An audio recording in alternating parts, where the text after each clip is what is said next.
이재명 대표가 이제 며칠 전에 그 떡잎이 져야 새순이 자란다 그러면서 좀 올드하신 분들 좀 이렇게 스스로 물러나 달라 이런 얘기를 사실상 한 거잖아요. 그런데 실제로 물러난 사람들, 그러니까 기존에 불출마 선언했던 분들이 좀 있긴 합니다만은 뭐 생각보다도 그렇게 국민의힘과 비교했을 때 생각보다도 스스로 불출마를 하거나 물러난 사람이 그렇게 두각을 나타내는 것 같지는 않아요. 그러니까 이명백 위원장도 뭐 윤석열 정권 탄생에 뭐 기여한 분들은 조금 요 얘기하면서 조금 전에 말씀하신 스스로? 대로 조금 원로분들도 중진들 좀 자리를 좀 마련해달라 요 얘기 했죠. 586에 뭐 다선 의원들 또 포함되어 있는 얘기죠. 다 얘기가 있는데 문제는 어디 있냐. 지금 당 밖에서 조국신당 창당 선언했잖아요. 예. 송영길 전 대표도 창당하겠다고 하는 거 아니에요.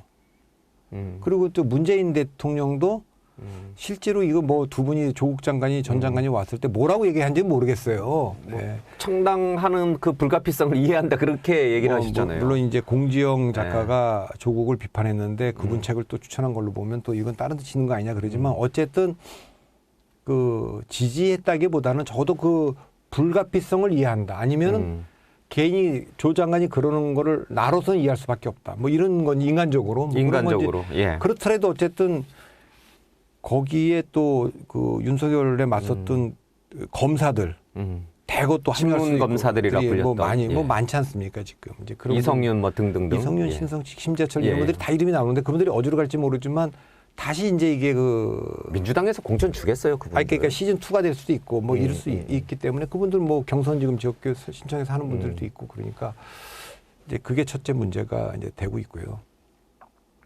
이제 두 번째 문제는 진짜 이게 본질적인 문제인데 박근혜 대통령을 탄핵하고 이명박 박근혜 두 전직 대통령을 그래도 구속시키려고 요구했던 정당인데 법적, 정치적, 도덕적 허들이 너무 낮아졌어요. 그 낮아졌다는 게 뭐 그냥 아주 낮아졌다는 게 아니라 제가 좀 죄송스러운 표현인데 그냥 바닥에 깔아놓은 것 같은. 그러니까 무슨 얘기냐면 옛날 같으면 이건 뭐 그냥 서류 심사에 다 컷오프 돼야 되는 분들. 사실 조국 장관은 민주당 사람은 아니지만 2심까지 유죄잖아요. 그러니까요. 법정 구속만 안 했을 뿐이지. 뭐 대법원에서도 이렇게 뒤집기는 쉽지 않을 거다 이런 전망이 많아요. 그런 전망이 많고 지금 더군다나 이제 좀 보수 대법원으로 바뀌고 있는데 그러면 국회의원 돼도 그렇죠. 그건 이제 의원직 날아갈 게 뻔하잖아요. 그리고 예상할 수 있잖아요. 옛날엔 뭐 기소만 해도 맞아요. 다 이제 그 공천 배제하고 그랬지 않습니까?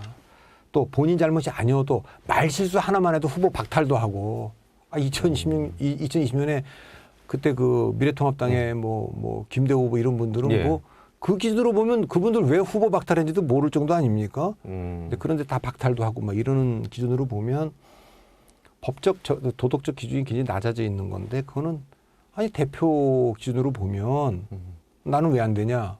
그렇죠. 거기 저분 다 재판 받고 계신데 이재명 대표가 당장 이렇게 있는데 그러니까 그런 게 하나 문제가 있고요. 기준이 낮아진 것도 문제지만 더 문제는 이게 공정하게 적용되지도 않는다는 게 문제입니다. 똑같은 기준이 다 적용돼야 되는데 예, 그게 누구에겐 적용되고 그렇죠. 누구에게는 그게 느슨하고 친명이냐 또 친문이냐 반명이냐 따라 좀 다르니까 이제 그런 거에 대한 불만들이 좀 나오죠. 예를 들면 노웅래 의원 같은 경우 기소됐다. 기소된 분들이 많지 않습니까? 대표부터. 그렇죠. 그 이제 보도에 따르면 이재명 대표가 전당대회 때 돈 봉투 받은 분들한테 해명을 좀 요구했다 그러는데 그분들이 그럴 거 아닙니까? 그렇죠.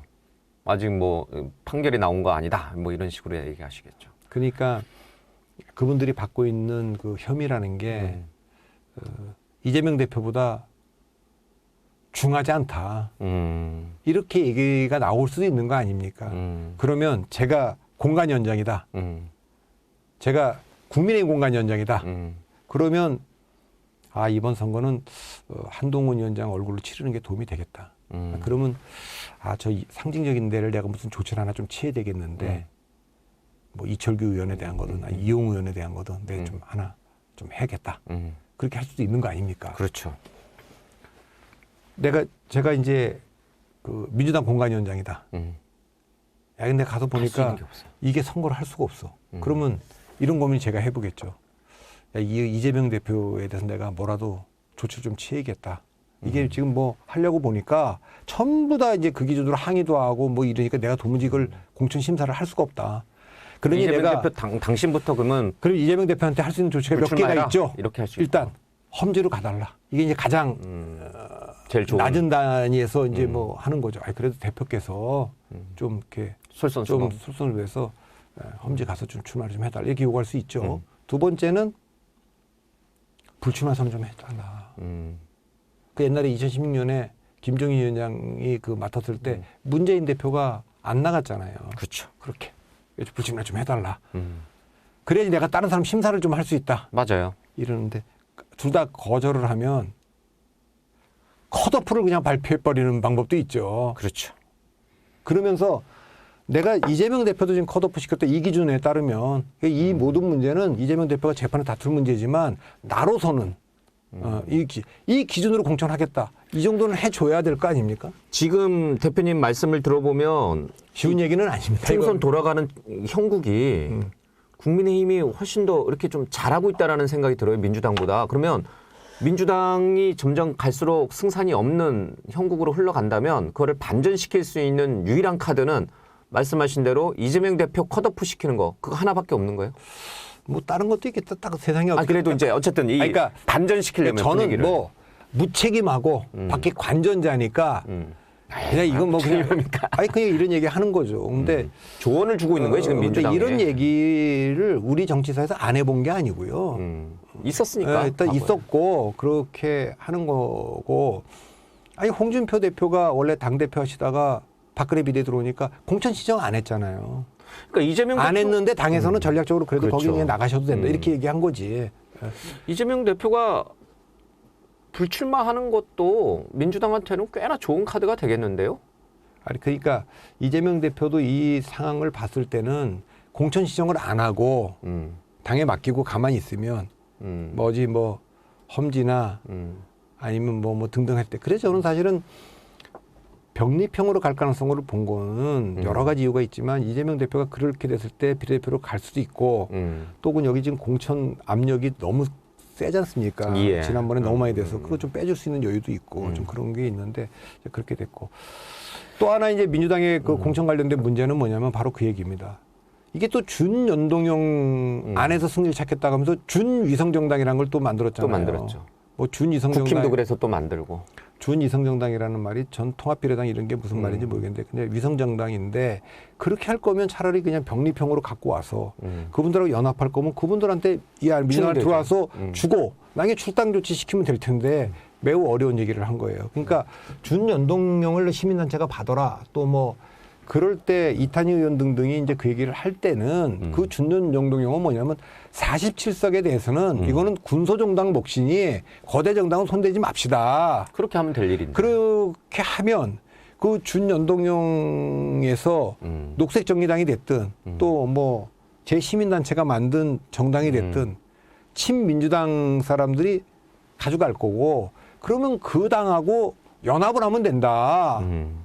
우리가 그게 제일 떳떳한 거고 약속 지키는 그게 거고. 가장 상식적인 거였죠. 그러면 저 위성정당 만들어놓은 국민의힘만 도덕적 지탄을 받는 도덕적 거예요. 지탄 우리는 안 하는데 당신 혼자서 가서 하냐. 그럼 거긴들 그렇게 할 수 있겠냐. 그렇죠. 이럴 수 있는 거 아닙니까? 근데 지금 개혁신당만 안 만든다고 선언은 해놨고 그런 속에서 갔는데 저걸 그냥 우리가 주도적으로 참여하겠다고 지금 얘기를 한 거 아닙니까? 그러면 저건 뭐 녹색정의당도 골치 아플 거예요. 4년 전에는 안 된다 그랬는데 이번에 들어갈 수 있겠습니까?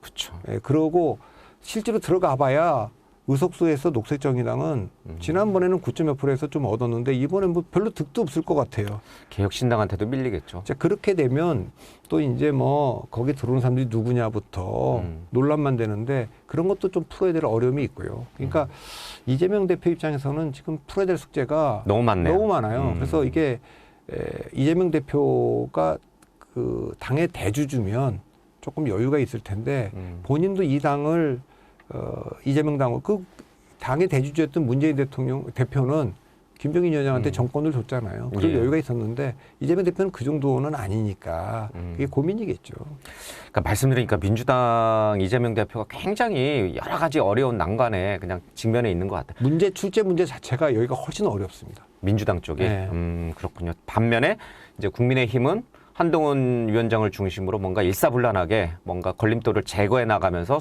순항하고 있다는 인상을 좀 후보들도 뭐 대통령하고 가깝다는 것보다는 한동훈 위원장하고 가깝다라는 걸 더 내세우고 있죠. 내세우고 있고 그렇게 이재명 대표 얘기가 나왔으니까 이건 사실 이것도 내피셜인데 이재명 대표 스스로 뭐 불출마를 하거나 아니면 험지로 가겠다라고 말을 못 꺼내는 이유, 특히 이제 불출마를 스스로 꺼내지 못하는 이유가 본인의 재판 때문에 그래요. 이제 나중에 국회의원 신분이 아닐 경우에 여러 가지 법적인 어떤 구속이라든지 여러 가지 조치에 대한 어떤 방패막이로 본인이 의원을 해야겠다라는 그런 생각이 아직 이재명 대표 머릿속에 있는 거예요. 그건 제가 알 수가 없죠. 그래서 내피셜이라고 제가 말씀드렸죠. 그건 우리 알 수 대표님 없는데 보시기에 제가 들었을 때 이재명 대표 불출마 카드는 굉장히 분위기 반전할 때 시킬 때 민주당에 이제 도움이 되는 카드인데. 모든 수사가 다 수사가 끝나서 뭐 기소 여부가 끝났으면 모르겠는데 계속 아직도 수사하는 게 좀 있고 예. 그래서 그거는 언제든지 그거는 그 국회의원 신분이 아니면 구속이죠. 뭐 될 수가 있죠. 체포할 수도 있고 뭐 예. 그렇게 다 구속할 수도 있는 거 아닙니까? 그래서 지난번에 끝나고 나서 개항에 무리해서 갔다 이런 얘기들도 있고 또 당대표도 그것 때문에 방탄을 해서 나왔다는 얘기가 있고 그건 성공했죠. 왜? 구속영장 체포동의안이 발부됐는데 구속영장을 기각하면서 판사가 썼잖아요. 거기다가. 당대표라는 것 때문에. 맞아요. 기각한다. 근데 저는 그때 이해가 안 갔는 게 당대표라는 말이 들어가려면 저는 영장 발부 사유에 들어갔어야 된다고 봅니다. 그러니까 국회의원직과 당대표라는 직을 공적 지위를 이용해서 단식도 하고 수사에 나오지 않고 이것은 일반인들 입장에서 보면 도주한 거나 다름없다. 단식하면서 뭐 그렇게 할 때 오히려 저는 발부 사유가 됐어야 한다. 당대표라는 지위를 본인의 사법적인 그 방어를 쓰고 있다. 사적으로. 이럴 때 썼어야 되는 거 아니냐라는 판단은 제가 법적 지식이 없이 말씀을 좀 드립니다. 그러니까 판사도 판단이 있어서 그걸 넣었을 텐데. 근데 당대표라는 게 들어간 것도 조금 약간 정치적인 판단이고 이례적인 것인데 어쨌든 이제 그랬단 말이죠. 그러니까 이재명 대표 입장에서는 국회의원직을 유지하고 또 당대표직을 유지하고 하려고 한다라는 게 일관된 이제 그 흐름이겠죠. 다만 이번 선거에 공천이 어느 정도 좀 되면 결단을 전략적 인내 시간이 끝나고 나면 뭐 3월 달쯤 가서 본인이 당대표직을 좀 내려놓고 비대위원장이든 공동선대위원장 체제로 넘어가면서 거기서 이재명 대표에게 어떤 조치를 요구하면 결단하는 시간은 아직까지 한 번쯤 더 남아있지 않을까. 그 가능성은 열려있군요. 예. 그게 험지 출마할지 불출마할지. 뭐 그거 아니고 또 이제 그 자리에 또 나갈 수도 있겠죠. 내가 죽어야 당이 산다. 그렇지만 이 열렬 지지층, 이른바 뭐 한때 개딸로 불렸던 분들, 그분들은 이재명 대표가 그런 결단을 하는 거를 극구 만류할 텐데요. 그러니까 이제 이재명 대표가 만류하죠. 과연 할 수 있겠어요? 결단을? 그러니까 이제 이거는 이제 또 제3당 개혁신당하고 연동도 되어 있는 문제입니다. 그러니까 개혁신당 얘기를 좀 자연스럽게 해보자면 개혁신당이라는 게 2016년에 국민의당하고 비교할 수밖에 없는데 2016년에 국민의당은 안철수 의원이 중심인 당 아닙니까? 근데 2012년에 안철수를 불러낸 본인이 불려놨다고 하시니까 불러낸 분들이 크게 보면 세 그룹이 있어요. 이유가 다 달라요. 처음에 2030 젊은 세대는 기성정치가 싫어서 불러냈어요. 중도 보수는 아니 이명박 다음에 가장 유력한 분이 박근혜라는데 좀 다른 분 하면 안 될까? 박근혜가 싫어서 불렀어요. 호남은 그 박근혜의 유일한 대항마가 문재인이라는데 우린 문재인 아니고 딴 사람이 했으면 좋겠어요. 이래 갖고 불렀단 말이죠. 근데 그렇게 불려왔던 안철수 의원이 국민의당을 창당했을 때 1차 바람은 어디서 불었냐? 호남에서 불었어요. 그렇죠. 호남에 탈당 의원이 많았고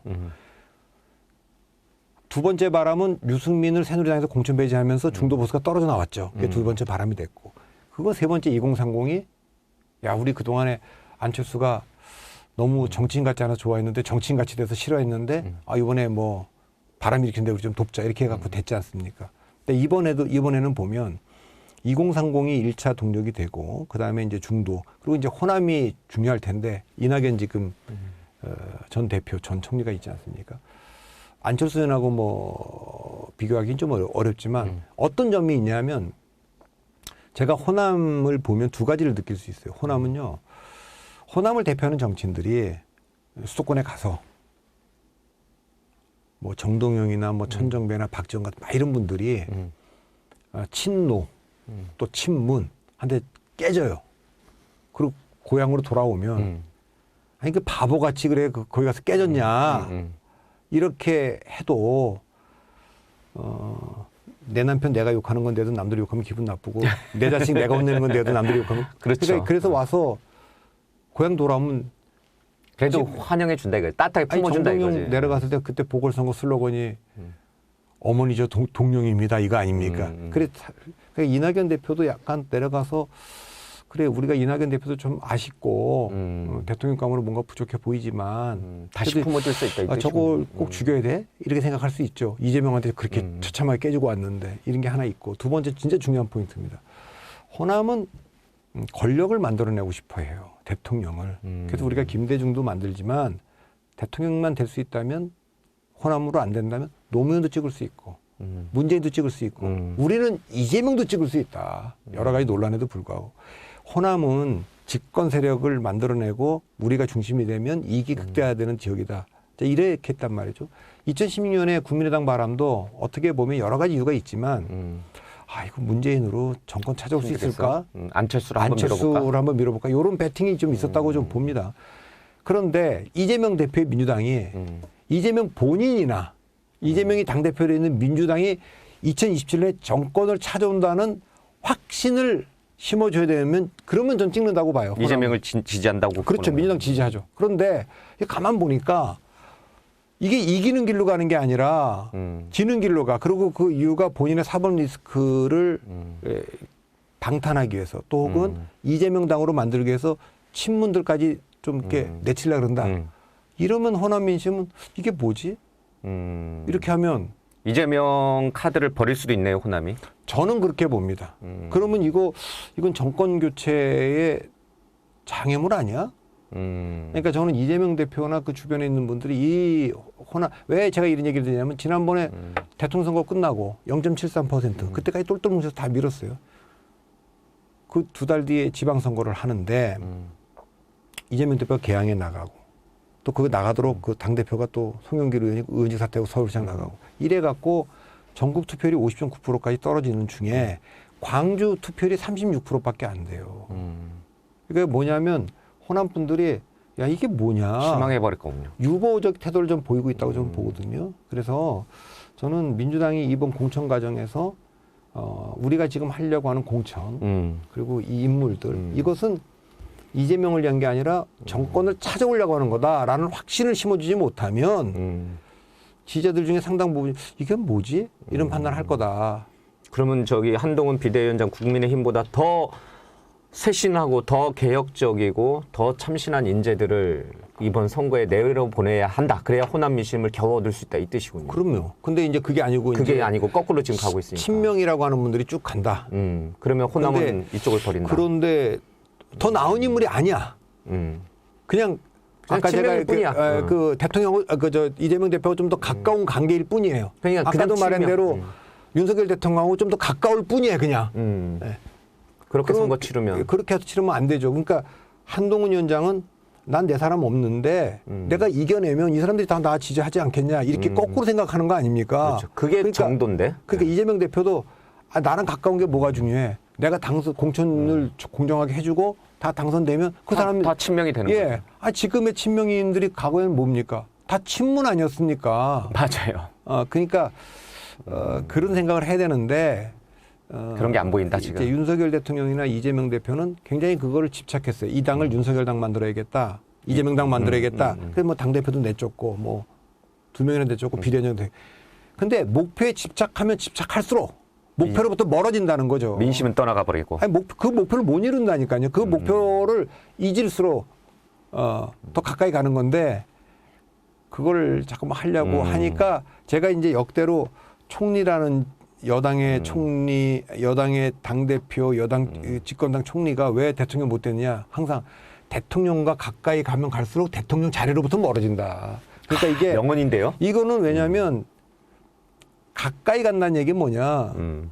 민심으로부터 멀어지는 거예요. 그 대통령 앞에 가서 쓴소리 바른 소리 하기가 어려워지거든요. 그러면 여당의 대표가 됐다. 여당이 집권당의 총리가 됐다. 총리 출신이 왜 대통령이 안 되겠습니까? 못 됐겠습니까? 여당 대표도 야당 대표는 되지만 아니 뭐 한동훈 비대위원장은 그걸 알고 대통령으로부터 이제 스스로 멀어지려고 한다 이런 뜻이 그러니까 포함되어 있는 거예요. 그거는 약간의 그 긴장관계 논략으로 지난번에 그렇지 못할 것으로 봤는데 윤한 갈등 그건 뭐 그러니까 남들이 뭐 짜고 친 거 아니냐는 얘기할 정도로 어떻게 윤석열이 한동훈의 사퇴를 요구하냐. 그거는 야 이건 정말 뭐지 이건. 예. 그런 일이 좀 있었던 거죠. 그러니까 전체적으로 아직 이제 선거가 한 뭐 60여일 정도 채 남지 않았지만 60여일 이제 50여일 예, 50여일 정도 남았는데 돌아가는 이제 대표님 설명을 들어보니까 이게 민주당이 이대로 가서는 일당 되기가 쉽지 않겠다. 그 전까지만 해도 한동훈 위원장 등판 전까지만 해도 사실 서울 수도권을 중심으로 뭐 민주당이 뭐 이해찬 전 총리 말대로 진짜 뭐 180석을 다시 가져갈 수 있는 거 아니냐 이런 얘기까지 있었는데 지금 대표님 보시기에 이렇게 흘러간다면은 이거 민주당이 일당을 유지할 수 있을까? 그거는 지금 예상은 못 하겠는데 그 또 난제가 뭐냐면 윤석열 대통령을 찍었던 분들 중에 그 실망을 해서 이탈한 2030 세대도 있고 중도층도 있는데 보수층도 있어요? 네, 그 개혁신당이 이거를 민주당 쪽으로 넘어가지 못하도록 막아주는 방파제 역할을 하잖아요. 저수지 역할을. 그렇죠. 이제 그렇게 하는 선택지가 하나 더 생긴 거니까. 이제 그렇게 하는 상황 속에서 민주당에서는 공천 워낙 의원들이 많으니까 여기 지금 수도권에 의원이 거의 없잖아요. 국민의힘은. 근데 여기는 많으니까 호남이든 어디든 공정하지 못한 그 기준으로 하위 뭐 30% 집어넣었다. 뭐 컷오프 시켰다. 이렇게 되면 옮겨갈 당이 있잖아요, 지금. 그렇죠. 그리고 거기는 또 이준석이라는 국민의힘 대표 출신도 있지만 여기 이제 이낙연 대표도 또 탈당의 현역 의원 4명은 다 민주당 출신이고 5명이 됐죠. 다 민주당 출신 아닙니까? 그러니까 이게 거리감이 더 가깝죠. 이제 그래서 그런 게 있고 민주당이 어려운 점은 딱 1대1 구도가 돼야 정권 심판론이 작동하는데 이게 구도가 복잡해지면 정권 심판론이 약화되죠. 예, 맞아요. 예, 그러니까 정권 심판론, 야당 심판론, 양당 심판론이 뒤섞여 버리니까 이제 그런 점들이 다 어려워서 일당을 못할 거다 이렇게 얘기할 수는 없고 어려움이 많다. 그 전망이 좀 낮아졌다. 예, 예전보다는. 그러니까 강서구청장 선거 직후에는 야 이건 뭐 국민의힘 또 2020년 꼴 나는구나. 그때보다 딱 선거 결과가 딱 2020년 그 결과로 나왔거든요. 그 17% 진 게. 그때 18%인가 그렇게 졌거든요. 맞아요. 그러니까 야 이건 뭐 완전히 그 길로 가는 거다. 했을 때보다는 조금 더 국민의힘은 해볼 만한 거 아니냐라는 좀 자신감을 얻는 것 같고 민주당은 이거 이러다가 지는 거 아니냐라는 위기감이 조금 더 그 목소리가 커졌다. 그 정도는 얘기할 수 있을 것 같아요. 예, 이런 얘기 자체가 우리 좀 박 대표께서 하시는 얘기가 뭐 국민의힘이 잘하고 있고 민주당은 못하고 있다 그런 맥락이 아니라 양당이 선거 전략을 앞으로 어떻게 남은 기간 동안 어떻게 짜야 되느냐. 민주당 지지자들은 이게 굉장한 팁을 지금 주고 민주당 지지자들은 이제 댓글에 그렇게 쓰겠죠. 저거는 이제 국힘을 편이다. 위한 뭐 편이다 이렇게 하겠죠. 그렇게 절대 생각하면 안 돼. 지금 이 얘기를 잘 들으면 민주당이 선거에서 이기는 길이 보여요. 대표님 말씀 잘 들으면. 제가 항상 하는 말이 있어요. 전쟁이든 선거든 확실한 적 아니면 모두 우리 편이다. 라는 마음으로 해야 되는데 지금은 어떻게 냐 확실한 우리 편 아니면 모두 적이다. 이건 안 되잖아요. 그러면 진다. 지잖아요. 맞는 얘기십니다.